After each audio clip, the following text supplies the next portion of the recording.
So ayan, ayun muli, unang umaga po sa lahat. Kami po ay may send po yun, alas 9:30 ng umaga. At narito po ako isang kakuya ko na akin pong interviewin sa kanyang paglilingkuran. Ito po siya. Kuya, ano pangalan mo? Ako si Kuya Bintong Rivera. Wow. Norberto Rivera. So, ilang taon ka na sa paglilingkuran sa ating simbahan? Siguro, mahigit na 20 na. Wow, tagal-tagal na din. So, gaano ba kahalaga ang maglingkod sa ating simbahan? Napakahalaga ng makapaglingkod sa simbahan.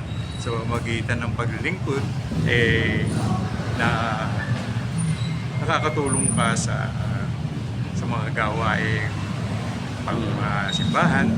At ikalawa, bukod doon, yung ano mo sa sarili mo na magkaroon ka ng halimbawa, katulad ko, simula kasi galing naman talaga ako sa lahat naman tayo. Ako ay nasa sanlibutan. Kaya hindi natin may may kakaila na tayo ay makasalanan. Yeah, tama naman yan. Kaya yun ang naging ko na tutuwa ko dahil mula sa paggawa ng kasalanan nandito ako ngayon, nagbabago. Nagsisikap na mabago ang aking sarili na makapaglingkod sa Diyos at sa kapwa. Yun, maraming tiki kuya. So, pwede mo bang anyayahan yung mga makakapanood nito para sila din ay maging lay minister sa ating parokya o saan man parokya? Sa aking inaanyayahan ko yung mga lay minister dito sa ating lugar.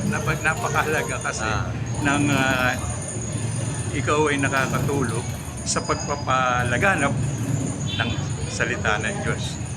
At isa pa, yung bilang pasasalamat sa mga biyaya na pinagkakaloob sa atin ng ating Panginoon.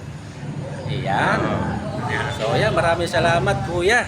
Salamat at nagpa-interview din siya kasi parang ayaw pa niya kanina. Kaya salamat sa Diyos at nawa ay maging inspire o ang aming paglilingkod sa ating simbahan. Kayo rin po dyan sa mga makapanood.